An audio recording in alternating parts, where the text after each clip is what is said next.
అందరికీ నమస్కారం. నేను మీ కొట్టే కావ్య.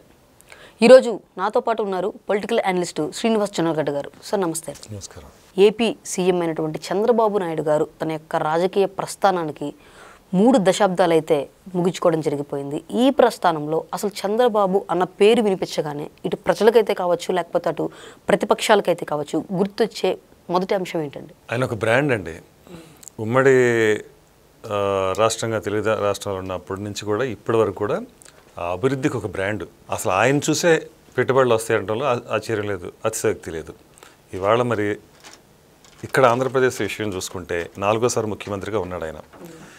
4వ ముఖ్యమంత్రిగా వచ్చే సమయానికి రాష్ట్ర పరిస్థితులు ఏంటనేది అందరికీ తెలుసు. మనకి 5 సంవత్సరాలు ప్రభుత్వం వైసీపీ అధికారంలో ఉండి 20 సంవత్సరాలు వెనక్కి తీసుకెళ్ళిపోయింది.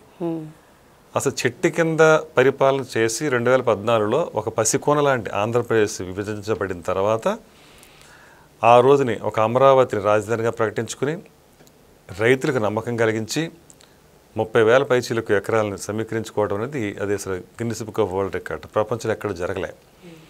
అంటే చంద్రబాబు నాయుడిని ఎంత నమ్మారనేది అక్కడ మనం చూడవచ్చు. అలాగా సామాన్య ప్రజల దగ్గర నుంచి అందరూ కూడా ఆయన అభివృద్ధి తీసుకురాగలడు, చేయగలడని నమ్మే వేశారు. ఆ రోజుని గెలిపించుకున్నారు.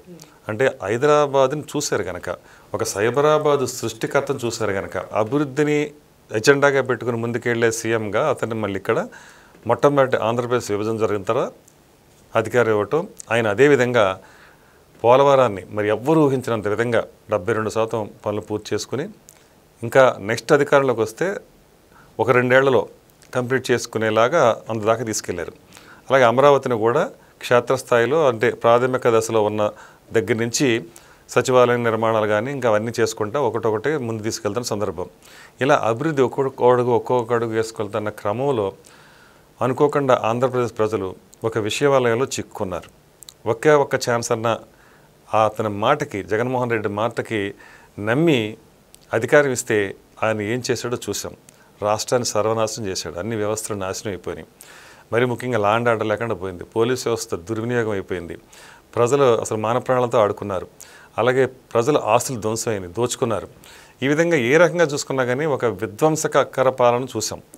5 ఏళ్ల విధ్వంసకర పాలన తర్వాత మళ్ళీ తిరిగి అలా రాష్ట్రం మళ్ళీ మనుగడ సాగించగలుగుతుందా? 20 ఏళ్ళు వెనకపోయిన ఆ రాష్ట్రాన్ని మళ్ళీ ఎవరు ముందుకు తీసుకెళ్ళగలుగుతారు? సాక్షాత్తు మళ్ళీ చంద్రబాబు నాయుడు గారే మళ్ళీ అధికారంలోకి వచ్చినా కానీ మరి తిరిగి మళ్ళీ అంత పునర్వైభవం, పూర్వవైభవం తీసుకురావడం ఈజీనా అనుకున్న సందర్భంలో మరి అంత క్లిష్టమైన పరిస్థితుల్లో మరోసారి కూటమి అధికారంలోకి వచ్చింది.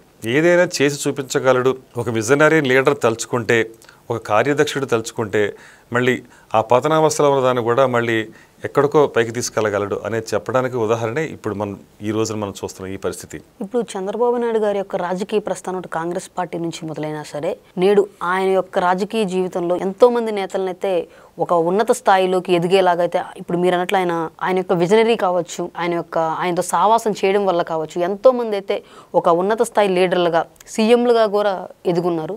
అట్లాగా మన రాష్ట్రంలో కావచ్చు, లేకపోతే తెలంగాణలో కావచ్చు ఉన్నటువంటి కొంతమంది నేతల పేర్లు ఏమైనా చెప్పగలరండి? తెలుగుదేశం అనేది ఎంతోమంది నాయకులను అందించిందండి. అంటే ఎన్టీఆర్ దగ్గర నుంచి కూడా, ఎన్టీఆర్ పార్టీ పెట్టినప్పుడే చాలామంది అంటే 90% అంతా కూడా కొత్త వాళ్ళే, యువకులు, విద్యావంతులు, ఇంజనీర్లు, డాక్టర్లు, లాయర్లు, ఇలాంటి వాళ్ళందరినీ కూడా రాజకీయ అవనిక మీదకి తీసుకొచ్చాడు ఆయన. అంటే మరి ముఖ్యంగా బడుగు బలహీన వర్గాల నుంచి, అంటే చాలా సామాన్య కుటుంబాల నుంచి వచ్చిన వాళ్ళే ఆ రోజున ఎమ్మెల్యేలు, మంత్రులు కూడా అయ్యారు.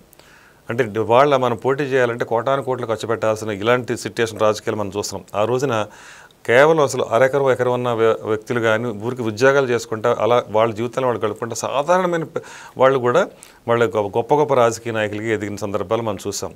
అలాగే మరి ముఖ్యంగా హరిజన వర్గాలకు కానీ లేకపోతే వెనకబడిన వర్గాలకు కానీ మరి పదవుల్లో ఎంత ప్రాధాన్యత ఇచ్చారని చెప్పడానికి ఒక బాలయోగి ఆయన్ని లోక్సభ స్పీకర్నిగా పంపించింది తెలుగుదేశం పార్టీని, అంత గౌరవం ఇచ్చింది తెలుగుదేశం పార్టీ. అలాగే ప్రతిభా భారత్ గారిని అసెంబ్లీ స్పీకర్గా చేసింది కూడా మరి తెలుగుదేశం ప్రభుత్వమే. అలాగా ఈ విధంగా చూసుకున్నా కానీ బలహీన వర్గాలకి, దళిత వర్గాలకి, అలాగే వెనకబడిన వర్గాలకి అందరికి కూడా తెలుగుదేశం చాలా పెద్ద పీట వేసి వాళ్ళని గౌరవించింది, పదవుల్లో సత్కరించింది. సరే, ఆ విధంగా చూసుకుంటే మీరు అన్నట్టు ఇవాళ ఆ తెలుగుదేశం పార్టీ నుంచి ఎంతోమంది నాయకులు పేర్లు చెప్పడం మొదలు పెడితే ఒక చాంతాడంత ఉంటుంది. ముఖ్యంగా చూసుకుంటే ఇవాళ మాజీ సీఎం ఎవరైతే తెలంగాణకి ఉన్నారో కేసీఆర్, మరి ఆయన తెలుగుదేశం నుంచి వచ్చిన ఆయన, అలాగే తెలుగుదేశం ఎదిగిన వ్యక్తే. ఆ తర్వాత చూసుకుంటే ఇవాళ రేవంత్ రెడ్డి గారు మన తెలుగుదేశంలో మరి ఆయన పాత్ర ఎంత ఇదిగా ఉండేదో మనం చూసిన వాళ్ళమే. అక్కడ చూసిన మరి ఇంకా ఎవరైతే ఇప్పుడున్న మంత్రులు కానివ్వండి, ఎమ్మెల్యేలు కానివ్వండి, వాళ్ళందరూ కూడా బీఆర్ఎస్లో ఉన్న వాళ్ళు మ్యాక్సిమం అందరూ కూడా తెలుగుదేశం నుంచి వచ్చిన వాళ్ళే. అలాగే ఇక్కడ వైసీపీలో కూడా ఇక్కడ మనం చూసుకుంటే ఇక్కడ కూడా తెలుగుదేశం నుంచి వెళ్ళిన వాళ్ళే ఉన్నారు. అంటే రాజకీయ నాయకులుగా తీర్చిదిద్దింది, వాళ్ళ చెయ్యబెట్టి నడిపించింది మొట్టమొదటి తెలుగుదేశం. ఆ విషయం మాత్రం ఖచ్చితంగా చెప్పొచ్చు. ఇవాళ ఆ విధంగా ఎదిగిన నేపథ్యంలోనే ఇవాళ రాజకీయాన్ని సాగించుకోగలుగుతున్నారు. సరే, అదంతా పక్కన పెడితే ఒక ముఖ్యమంత్రిగా ఆయన బాధ్యతల్ని చంద్రబాబు నాయుడు గారు ఏ విధంగా నిర్వర్తించేవాళ్ళు, అదేవిధంగా ప్రతిపక్షంలో ఉన్నా కూడా అంతే పాత్ర అయింది. అధికారంలో ఉన్నప్పుడు ఒకలాగా, ప్రతిపక్షంలో ఉన్నప్పుడు ఒకలాగా కాకుండా అధికారంలో ఉన్న ప్రతిపక్షంలో ఉన్న ఇప్పుడు కూడా ప్రజల పక్షమే చంద్రబాబు నాయుడు గారు. అందువల్ల ఏదైనా సమస్య ఉందంటే ఒక ఓడిపోయిన తర్వాత కూడా డే 1 నుంచి ఆయన స్టార్ట్ అయిపోయేవాడు ప్రజల్లోకి వెళ్ళటం అనేది. ఎందుకంటే అది అవమానంగా ఆయన ఎప్పుడు అనుకోలేదు, అది ప్రజా తీర్పుగానే భావించేవాడు. సో ఆ విధంగా ప్రజల తీర్పు ఎప్పుడైనా మారుతూ ఉండొచ్చు, కానీ ప్రజల కోసం ఎప్పుడు రాజకీయ నాయకుడు ఒకేలా ఉండాలనేది ఒక చంద్రబాబు నాయుడు గురించి చూసి నేర్చుకోవచ్చు. గతంలో అయితే గెలిచిన వాళ్ళు అసెంబ్లీలో ఉంటాము, లేకపోతే ప్రజల యొక్క పనులు చూసుకుంటూ అలా ఉంటూ ఉండేవాళ్ళు. ఇప్పుడు పరిస్థితిని కనుక చూసుకుంటే ప్రతిపక్షం కూడా లేనటువంటి వైసీపీ నాయకులు ప్రజల్లోకి వచ్చేవి చూస్తున్నారు. అదేవిధంగా సీఎంగా ఉన్న చంద్రబాబు గారు కూడా ప్రజల్లోకి వెళ్తున్నారు, పిల్లల దగ్గరికి వెళ్తున్నారు, కూర్చుంటున్నారు, పెన్షన్లు అంటున్నారు. ఇలా అంటే పోటీ అనేది పెరిగిపోయిందా క్లియర్గా? గతంలో ఇలాంటి వాతావరణం మనం చూడలేదు కదా. ఇది ఫ్రెండ్లీ గవర్నమెంట్ అండి. ఫస్ట్ మరి ఇదివరకు పరదాల మాటన వెళ్ళే చేయమని చూసాం ఎవరిని, జగన్మోహన్ రెడ్డి గారిని. ఆయన అధికారంలోకి వచ్చిన తర్వాత ఎప్పుడు ప్రజలను కలుసుకున్న లేదు, పరదాల మాటని వెళ్ళటమే, పరదాల మాటని రావటమే. అలాంటి సీఎం చెట్లు కూడా నరికిచ్చేసేవాళ్ళు, అంత ఆ విధంగా ఉండేది. మరి ఇప్పుడు ఇవాళ జనాల్లోకి వెళ్ళగలుగుతున్నారు, ఇంటింటికి వెళ్తున్నారు, వాళ్ళ అరుగుల మీద కూర్చుంటున్నారు, వాళ్ళ పొలాల్లోకి వెళ్తున్నారు, ఈ విధంగా ప్రజల్లో మమేకం అవుతున్నారు. స్కూల్ అంటే స్కూల్ బెంచ్ మీద కూర్చుంటున్నారు. ఇలా ఎక్కడికక్కడ వెళ్ళి అంటే ఒక ఫ్రెండ్లీ ముఖ్యమంత్రిగా, అంటే ఒక ప్రజలకు దగ్గరగా ఉండే ముఖ్యమంత్రి. ఆ మాట చెప్పాలంటే ఆయన ఫస్ట్ సీఎం అవ్వగానే డైల్ టు యువర్ సీఎం అని చెప్పేసి అప్పుడు ప్రోగ్రామ్ ఉండేది. అంటే డైరెక్ట్గా ఒక వారానికి ఒక రోజు పెట్టుకుని ముఖ్యమంత్రి గారితో మాట్లాడే అవకాశాన్ని సామాన్య ప్రజలకు కల్పించింది మొట్టమొదట చంద్రబాబు నాయుడు గారు. ఆయన వచ్చిన మొట్టమొదటి ముఖ్యమంత్రిగా ఉన్నప్పుడు చేశాడు. ప్రజలతో మాట్లాడి ప్రజల సమస్యలు తెలుసుకుని అప్పటికప్పుడు పరిష్కారాలు కూడా సూచించేవాడు.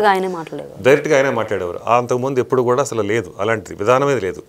ఆ తర్వాత శ్రమదానం అని ఒక పెద్ద నినాదం అది, దాంతో ఎంతమంది చైతన్యవంతులు అయ్యారు. అలాగే జన్మభూమి, అలాగే ఈ గవర్నెన్స్, ఇలా ఒకటనగా అది ఎన్నో వినూత్నమైన ప్రణాళికలు, రచనలు ఇవన్నీ చేసి కొత్త పుంతలు దొక్కించే రాజకీయాన్ని రాజకీయంలా కాకుండా ప్రజల అభివృద్ధికి ఉపయోగపడే విధంగా తీసుకెళ్లిన మొట్టమొదటి ముఖ్యమంత్రి నాకు తెలిసి చంద్రబాబు నాయుడు గారు ఈ దేశంలోనే. ఎందుకంటే ఆర్థిక సంస్కరణలు ప్రవేశపెట్టబడిన తర్వాత 1991లో పివి నరసింహారావు గారి సారథ్యంలో ఆయన ప్రధానమంత్రిగా ఉన్నప్పుడు దాని ఫలాల్ని అందుకున్న మొట్టమొదటి సీఎం చంద్రబాబు నాయుడు గారు. ఎందుకంటే ఆ రోజున ఐటీ అనేది ఎవరికి తెలియదు, అసలు దాని పరిచయమే లేదు ఎవరికైనా. ఐటీ అంటే తెలియని రోజుల్లోనే ఈయన మరి బిల్ గేట్స్తో అపాయింట్మెంట్ కోసం ప్రయత్నించడం ఆ రోజున అనుకున్నారు, సాధ్యం అనుకున్నారు, సాధ్యమైంది. బిల్ గేట్స్తో మాట్లాడగలిగారు. రాజకీయ నాయకులతో మాకు ఏం పని అన్న బిల్ గేట్స్ స్వయంగా ఆయనతో 10 నిమిషాలు అపాయింట్మెంట్ ఇచ్చి దాన్ని గంటసేపు కూర్చుని ఆయన చెప్పిందంటే విన్ని కన్విన్స్ అయ్యి అబ్బురపడి, ఇలాంటి ముఖ్యమంత్రులు కూడా ఉంటారా రాజకీయ నాయకులుగా చూసాం, కానీ ఇలాంటి సీఈఓ నేను ఎప్పుడు చూడలేదు. అంటే ముఖ్యమంత్రి స్థానం కంటే సీఈఓ అంటే అది ఒక అత్యున్నతమైన దాని గౌరవంగా ఆ రోజు మనం చెప్పుకున్నాం. ఆ విధంగా ఎంత తపన పడతాడో ఒక రాష్ట్ర అభివృద్ధి కోసం, ప్రజల కోసం అన్నది చూసి స్వయంగా ఆయన ఎవరైతే బిల్ గేట్స్ ఉన్నారో మాటిచ్చాడు. ఆయన మేము వస్తాము, ఇక్కడ అమెరికాలో తప్ప మేము ఎక్కడా కూడా మరో చోట మేము పెట్టింది లేదు, కానీ మీకోసం వస్తాము, హైదరాబాద్లోనే పెడతామని వచ్చి పెట్టారు. అంతే, ఒక్కసారిగా ప్రపంచం నివిరిపోయింది, తల తిప్పి చూసింది. ఎవరా ఆ సీఎం? చంద్రబాబు నాయుడు. ఆయన తీసుకురాగలిగాడు బిల్ గేట్స్ని. అంతే, ఒక్కసారిగా ఆ దెబ్బతో ఆయన ఒక్కసారి బిల్ గేట్స్ వచ్చి ఇక్కడ పెట్టుబడులు అనగానే మొత్తం ప్రపంచంలో ఉన్న పెద్ద పెద్ద దిగ్గజాల లాంటి కంపెనీలన్నీ కూడా వరుస క్యూ కట్టి ఇవాళ మరి ఆ రకంగా పెట్టుబడులు వెల్లువెత్తేటప్పటికి సైబరాబాద్ ఒక నగరమే సృష్టించబడింది.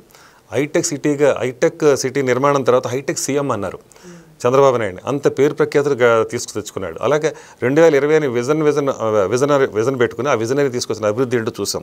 సో ఇవన్నీ ఆయన అనటమే కాదు, చేసి చూపించాడు, నిరూపించాడు ప్రజలకు. అందుకనే చంద్రబాబు నాయుడు అంటే చెయ్యగలడు, సమర్థుడు అని ఇవాళ ఒక బ్రాండ్ పడిపోయింది. ఇవాళ కూడా 2047 ఒక విజన్ పెట్టుకున్నారు. అలాగే P4 పెట్టి ఇవాళ పేదరికంలో ఉన్న మగ్గిపోతున్న వాళ్ళు కూడా కోటీశ్వరులు చేయాలని సంకల్పించుకున్నాడు. సూపర్ 6 తెచ్చుకొచ్చాడు. ఇవాళ అదే అంటున్నాను, ఇంత అతలాకుతమై అయిపోయిన తర్వాత కూడా ఆంధ్రప్రదేశ్ ఈ స్థితిలో ఉన్నప్పుడు కూడా మళ్ళీ దీని గాడిని పెట్టగలిగే మొనగాడు ఎవడని ఉంటాడంటే ఒక చంద్రబాబు నాయుడే. అలాగే ఇవాళ మరి సంవత్సరంన్నర కావస్తా ఉంది. ఇంకా ఇలాంటి సందర్భంలో అసలు ఒక్కొక్కటిగా ఇచ్చిన హామీలు సూపర్ 6 ఏదైతే ఉందో సూపర్ హిట్ చేశాడు. అంటే 12 లక్షల కోట్ల రూపాయలు అప్పు పెట్టుకుని ఇవన్నీ చేయగలుగుతాడు ఎవడైనా అని అనుకున్నారు అందరూ. కానీ వాడు ముక్కు మీద వేలేసుకుంటున్నారు. అన్నీ కూడా ఎక్కడ ఇబ్బంది లేకుండా అందరికీ ఏదైతే హామీలు ఇచ్చారో అవన్నీ ఆ సంక్షేమ పథకాలన్నీ అమలు చేసుకుంటేనే మరో పక్క రాష్ట్రాన్ని పరిపుష్టం చేయాలి, ఆర్థికంగా ముందుకు తీసుకెళ్లాలనే సంకల్పంతో మరి ఎక్కడికక్కడ కొన్ని వేల కోట్ల పెట్టుబడులు ఇక్కడ తీసుకురాగలుగుతున్నాడు. ఎందుకు తీసుకురాగలుగుతున్నాడు? మరి ఇంతకుముందు రానుళ్ళందరూ ఇప్పుడు ఎందుకు వస్తున్నారు? చంద్రబాబు నాయుడు ఆ బ్రాండ్ ఆయన మీద నమ్మకంతోనే వస్తున్నారు. మరి గతంలో వెళ్ళిపోయిన సంవత్సరం కూడా మళ్ళీ వచ్చినాయి. లూలు వెళ్ళిపోయింది, తరిమేశారు. వైసీపీ గవర్నమెంట్ ఉన్నప్పుడు జగన్మోహన్ రెడ్డి తరిమేశాడు, వెళ్ళిపోయింది. అలాగే అమర్రాజా బ్యాక్టీస్ వెళ్ళిపోయింది. కియ్యాని కూడా వేలు పెట్టి మరి ఎవరైతే ఇతను గోరంట్ల మాధవ్ బెదిరించిన సందర్భాలు చూసాం మనం. మరి ఇలాంటి వాళ్ళందరూ మరి ఈ రాష్ట్రాలకు పెట్టుబడులు అంటేనే పరిగెట్టేశారు, పారిపోయారు. సింగపూర్ అయితే అసలు మేము రామ్ పొమ్మన్నారు.